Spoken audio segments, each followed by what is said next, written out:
Tem essa notícia aqui, Pedro, que foi uma denúncia contra o pastor Silas Malafaia, né, denunciado na PGR por atos antidemocráticos. É uma denúncia ainda que o PGR ainda vai avaliar se aceita ou não, né? Aí, deixa eu pegar aqui a notícia aqui para te dar mais detalhes. Ele foi denunciado sobre acusação de envolvimento em atos antidemocráticos e por proferir ofensas contra o ministro do Supremo Tribunal Federal, Alexandre de Moraes. A denúncia foi apresentada por Leonardo Bastos, que é um integrante do Conselho de Ética do PT. Enfim, o que você... Opinião sobre essa denúncia e opinião sua sobre o pastor Malafaia, sobre essa mistura de religião com política no Brasil? Bem, são questões complexas, né?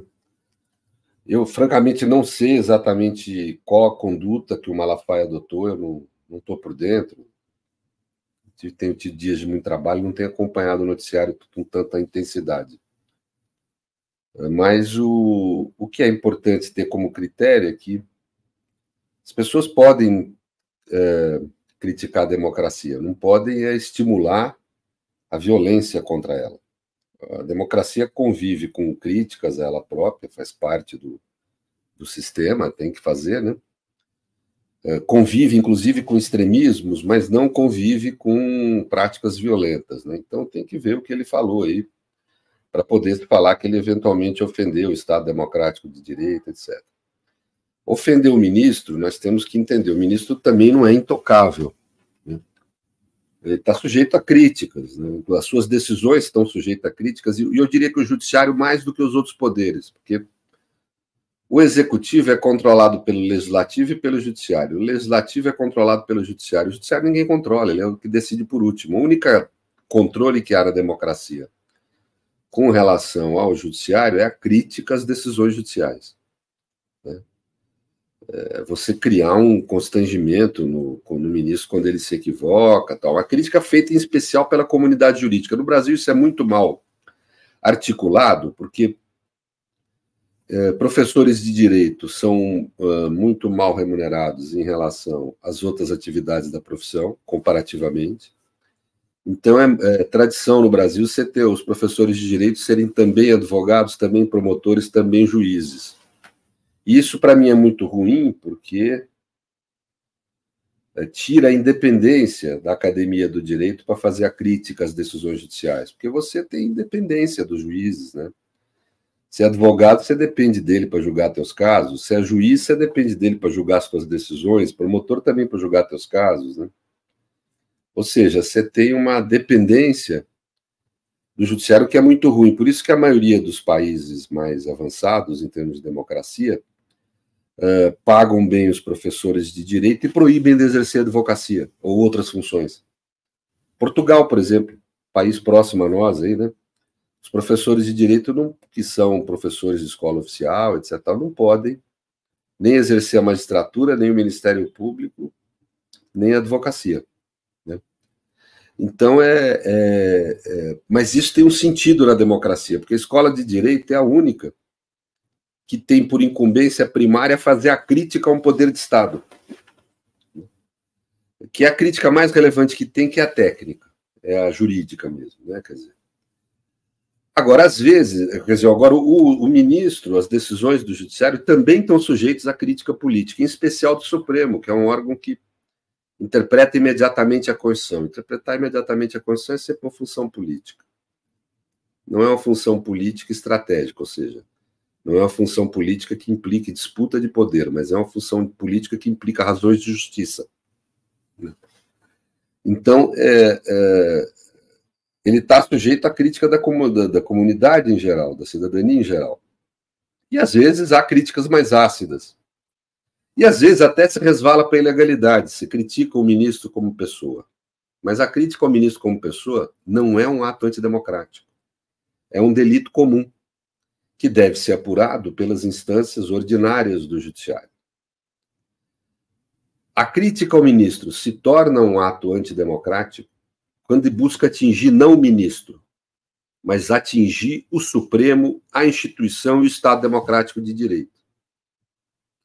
Então, tem que se ver o contexto da crítica para verificar qual a razão do ministro estar sendo criticado. O ministro Alexandre foi vulnerado ilicitamente, ilegalmente, criminosamente, na sua imagem, etc. Tal, desde de que ele foi presidente do TSE, não para atacá-lo, não por uma razão de caráter pessoal, não por uma injúria, por uma mera difamação, não.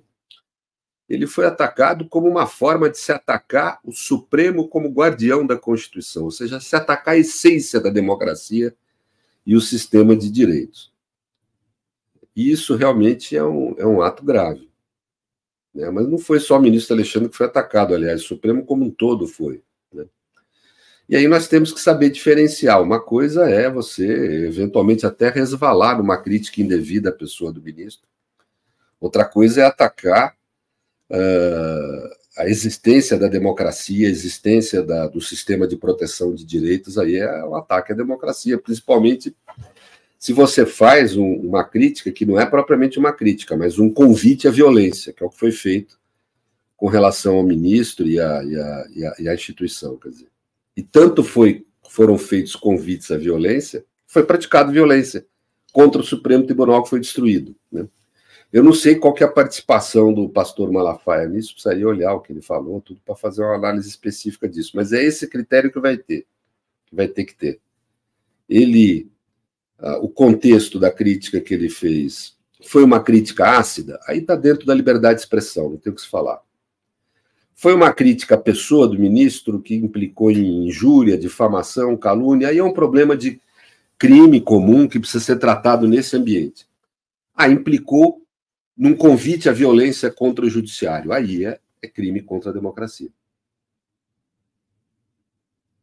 Não estou ouvindo, tá? Opa, desculpe. Que a grande crítica que a direita, a extrema-direita, vem fazendo, né, a gritaria que ela fez, foram até os Estados Unidos denunciar a ditadura judicial no Brasil. O Eduardo Bolsonaro chegou a pedir sanções econômicas ao Brasil em função dos excessos judiciais, segundo eles. Né? Aí o grande debate aqui é até onde vai o direito à crítica à democracia. Né? Até onde vai, até onde que a democracia ela pode se defender diante da violência quando essa crítica passa de certo limite. Você já abordou um pouco aí nessa sua primeira resposta, mas talvez possa desenvolver um pouco mais. Até onde até onde a democracia ela precisa se defender contra esse tipo de violência, e se a violência verbal, se você acha que a violência verbal, violência nas redes sociais, ela também pode ser considerada uma violência perigosa para o processo democrático, ou é só violência física? Você aqui muito grosseiro, desculpa, Miguel, muito simplista, o que implica sempre em erro. As questões são mais complexas do que o que a gente pode expor aqui, até por questão de tempo e de pressupostos, né? Mas sendo bem grosseiro, você tem dois sistemas no mundo. Um sistema norte-americano, que foi estabelecido a partir do caso Brandenburg versus Ohio, em que lá se estabelece o seguinte: não há sistema, como falam por aí na internet, não há sistema de direito de livre expressão absoluto ou sem limites. Isso não existe no mundo. Ponto. Isso não existe. Ponto. Não ocorre em nenhum lugar do mundo. O sistema norte-americano, ele propõe como limite a violência com potencialidade de se realizar. Ou seja, não basta haver um discurso que pregue a violência contra minorias, contra direitos, contra a democracia, para que você possa falar que houve um extravasamento do direito à livre expressão. É preciso que esse discurso que convoque a violência tenha a capacidade de se realizar concretamente. E existe outro modelo, que era inclusive o que os Estados Unidos adotavam antes, que é o modelo de que basta ver a convocação à violência. Se você não uma convocação à violência genérica, teórica, a convocação a uma violência concreta, seja qual for, possa ela se realizar ou não, não se pode convocar violência contra a democracia. Essa é uma dimensão do direito à liberdade de expressão. A outra dimensão é a tolerância na democracia a críticas ao judiciário e a limites da liberdade de imprensa. Nesse ponto, o Brasil é muito mais avançado que os Estados Unidos em termos de defesa à livre expressão. Nos Estados Unidos e na maioria dos países de origem anglo-saxônica, existe um conceito jurídico, uma norma que chama Contempt of Court, que é uma norma que protege o que se chama a dignidade do judiciário. E onde, se o juiz entender que o jornalista, na sua crítica, ele prejudicou alguma investigação, esse jornalista está sujeito a ser preso e a ser processado pela simples crítica. E o jornalista, em audiência, se negar a fornecer alguma informação que o juiz determine que ele forneça, por exemplo, sob a alegação de sigilo de fonte, o jornalista pode sair preso sem direito a inquérito, sem direito a processo, sem direito à defesa. Isso aconteceu dezenas, talvez centenas de vezes, desde a década de 50 até hoje nos Estados Unidos da América. Então veja como é complexo quando você fala de proteção à liberdade de expressão, né? Quando você fala em críticas a minorias em especial, os Estados Unidos têm uma liberdade de expressão mais ampla. Quando você fala em defesa da liberdade de imprensa, especificamente ante o judiciário, os Estados Unidos têm uma liberdade de expressão muito mais reduzida que a nossa. E a mesma coisa em relação à Europa, a mesmíssima coisa. Nós somos um modelo muito semelhante ao europeu. Então é complexo quando a gente fala quais os limites da liberdade de expressão na democracia. Vai depender de qual tema, em relação a quê, e isto não há medição no mundo. Existe aquele Repórter Sem Fronteiras, já deve ter visto a lista, que aponta o Brasil como menos protetivo à liberdade de expressão do que os Estados Unidos. Mas aquilo é feito com base em impressões subjetivas. Eu li todas as perguntas que são feitas pelos pesquisadores. Não há nenhuma análise institucional naquilo. Aquilo não presta como análise do direito à liberdade de expressão. Sendo aqui objetivo, como professor de direito constitucional há quase 40 anos. Aquilo não tem critério, né? Quando você faz análise jurídico-institucional, os Estados Unidos têm problemas graves com a liberdade de expressão quando você inclui na liberdade de expressão o direito de imprensa, em especial o direito da imprensa a criticar o próprio judiciário, que é o que nós estamos tendo hoje de questão no Brasil. Na realidade, nos países anglo-saxões, há um extremo cuidado com a chamada dignidade da jurisdição. Você pode ver que são raras as críticas na imprensa norte-americana ao judiciário. Os órgãos de imprensa tomam muito cuidado na crítica ao judiciário lá. Muita cautela. Porque se o judiciário entender que a crítica implica em prejuízo a alguma investigação, o sujeito responde por crime. É multado. A Fox foi multada, uma grande jornalista da Fox, esse ano, por ter feito uma crítica ao judiciário. Foi considerado como intervindo em jurisdição. Então, o Elon Musk, essa turma, veio aqui falando montoeira de bobagem, vem um jornalista gringo querer dar lição para nós de liberdade de expressão, ele deveria dar lição lá. Vai fazer lá nos Estados Unidos a crítica que eles fizeram ao judiciário brasileiro. Vai lá, se tem coragem. Vai lá, se é um grande defensor da liberdade de expressão. Vai lá falar o que falou do Alexandre de Moraes, lá nos Estados Unidos, ver o que acontece. Fala de algum juiz que esteja investigando um caso, como era o caso do Alexandre de Moraes, que estava comandando a investigação na qual ele foi criticado. Vá fazer isso nos Estados Unidos, ver o que acontece. É prisão, sem direito de inquérito, sem processo, sem direito de defesa, até 2 anos de prisão. Eu tenho aqui, se você quiser, eu posso procurar aqui um site, jornalistas pelo direito à livre expressão nos Estados Unidos, que reúne essa associação, que aponta desde a década de 50 todos os jornalistas presos por não fornecer a fonte para o judiciário. O juiz exige do jornalista quem é a sua fonte, o jornalista não fornece, ele é preso. Isso nunca houve no Brasil. Nunca. Nós não tivemos, ao menos no período de democracia no Brasil, e mesmo no período da ditadura militar, jornalistas presos por não fornecer a fonte. Ao contrário, na nossa Constituição, é um direito, você sabe disso, garantido constitucionalmente, o jornalista não precisar fornecer a fonte, ao judiciário não poder sofrer consequência por isso. Então, eu falo, a questão ela é complexa, a coisa é muito mal debatida na internet, muito mal debatida. A extrema-direita trouxe são opiniões fakes, não é só fake news, não é só notícia falsa que eles produzem opinião absolutamente fraudulenta, sem nenhum tipo de pesquisa, de verificação, de complexidade, e pior que gente boa. Alguns bons jornalistas ingressaram nesse discurso de querer criticar, a partir das condutas do ministro Alexandre, querer criticar o direito à livre expressão no Brasil, a partir dos Estados Unidos, exatamente num tema onde a liberdade de expressão é tão frágil nos Estados Unidos, como é a questão da crítica a juízes e ao judiciário. É extremamente frágil, não só nos Estados Unidos, na Índia, na Inglaterra, nos países de modelo anglo-saxão, por causa desse conceito do contempt of court, que é um conceito natural, eu diria, democracia, só que lá é usado de uma forma muito radical. A ideia de dignidade do judiciário é muito exacerbada nesses sistemas, e a crítica ao judiciário fica, assim, constrangida, eu diria assim. Muito bem. Pedro, uma pergunta sobre democracia, né? O Brasil discute muito a questão democrática, né? A gente discutiu muito em 2022, a eleição presidencial foi muito marcada pelo debate democrático. Agora, vê que a Venezuela, por exemplo, os problemas relacionados à Venezuela, como a questão democrática é importante na opinião pública brasileira, né? E aí, para você,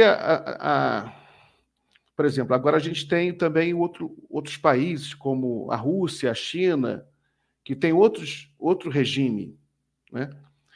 Como é que você vê essa questão? Você vê a democracia como um regime que só aqui no Ocidente, só em países como o Brasil, Estados Unidos, ou a democracia pode ser uma coisa mais profunda? Porque esses países eles se reivindicam democráticos também, né? República Popular da China. Como é que você vê essa questão democrática globalmente? Olha, é difícil, né? Você tem é uma questão extremamente complexa, né? Outro dia, por exemplo, aliás, eu vou até fazer um comentário que eu tenho visto de bobagem na Globo News por causa como caiu o nível do jornalismo brasileiro, né? Desculpa falar da tua profissão, mas é impressionante, né? É impressionante. Outro dia eu vejo aquele Demétrio Maioli falando não, que os direitos humanos, na questão de segurança pública, que a esquerda criou isso, tal, que o discurso que a gente considera hoje de defesa dos direitos, de uma segurança pública humanista, foi criado por um conservador, Robert Peel, primeiro-ministro inglês, antes de existir o conceito esquerda. Os direitos foram estabelecidos desde da Escola Ibérica da Paz, no mundo ibérico, e depois dos huguenotes, os monarcômanos franceses, século XV, XVI, 3 séculos antes de haver o discurso de esquerda. Não, que é de esquerda que criou isso, quer dizer, repete bobagem como se fosse um truísmo, assim, sabe? E aí, outro dia, uma moça lá foi lá e falou, não, ou existe, ele criticando a Venezuela, né?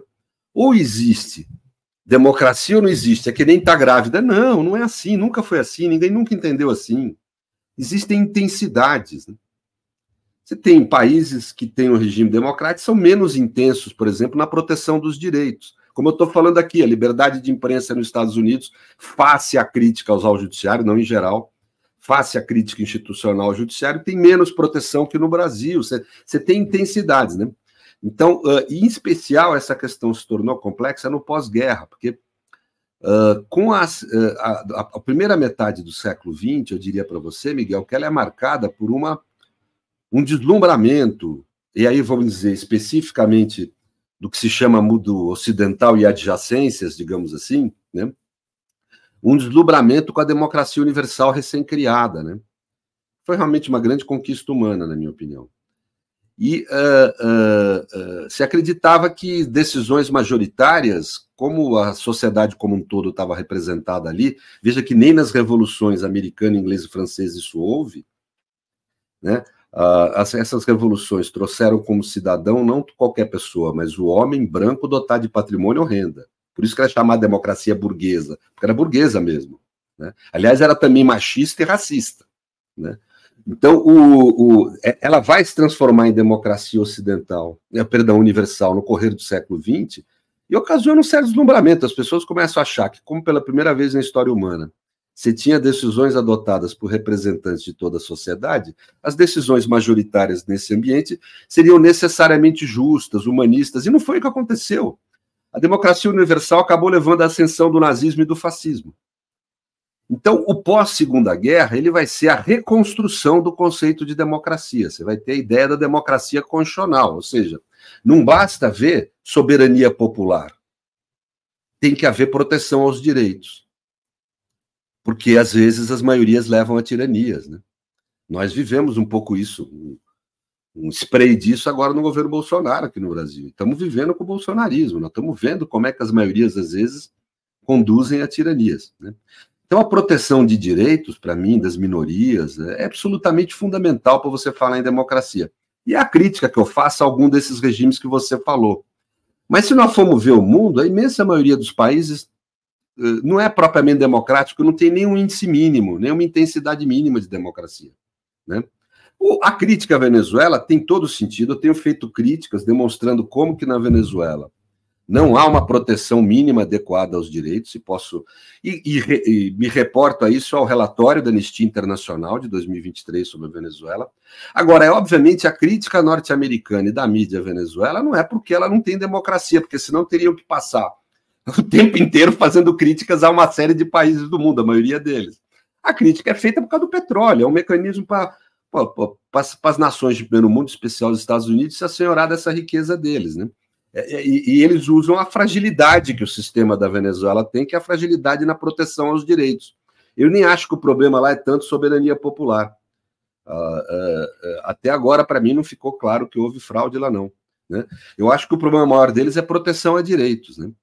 E é um problema grave que eles têm lá, eles vão ter que resolver algum dia, né? A sociedade, esse é o problema da sociedade venezuelana, fundamentalmente, mas nós podemos fazer a crítica. Tem gente falando que a gente não pode fazer crítica por causa da soberania do Estado, né, e da nação venezuelana. Não, senhor. Na América Latina nós temos um tratado internacional subscrito que determina que é dever e direito de todos os países do continente garantir a democracia no continente. Então, nós, vizinhos, podemos falar assim. O problema não é esse. O problema é que a crítica tem sido um pouco histérica, a meu ver, e um pouco desprovida de sentido. Eu acho que há uma suspeita quanto à eleição na Venezuela, mas precisa ser apurado, que é o que o governo brasileiro tem feito. A conduta do governo é irreparável, na minha opinião. Vamos ver as atas, vamos verificar, né, antes de sair, ou aprovando ou desaprovando, ou negando ou aceitando. Vamos fazer uma verificação, é uma questão de racionalidade isso, né? Vamos verificar empiricamente o que houve, né? Com relação à fraude. Com relação aos direitos, lá, desculpem, não há mesmo observação mínima de direitos, são 450 pessoas desaparecidas. Aponta o relatório da Anistia Internacional, né? 9 mil pessoas com direito de liberdade com algum tipo de restrição indevida, né? Está no relatório da Anistia Internacional, não sou eu que estou falando. Isso é motivo para ter como verdade o que o relatório fala? Não, mas é motivo para investigar a Venezuela, sim, nos tribunais internacionais, como é em qualquer país do mundo, como tem que investigar a Arábia Saudita, tem que investigar os Estados Unidos da América, né? Os Estados Unidos é um país que comete crimes contra os direitos humanos diariamente.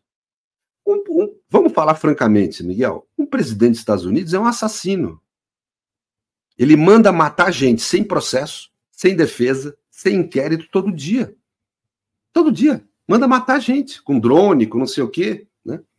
Ou seja, esse tipo de coisa não dá para você falar que está cumprindo direitos humanos. Não está, não. Quer dizer, então, ou seja, os Estados Unidos não subscreve o Tratado Internacional do Tribunal Penal Internacional porque tem receio que seus presidentes sejam lá processados, né? Então, esse quadro é o que está posto. Quer dizer, hoje em dia, os direitos e as constituições estão em crise no mundo todo.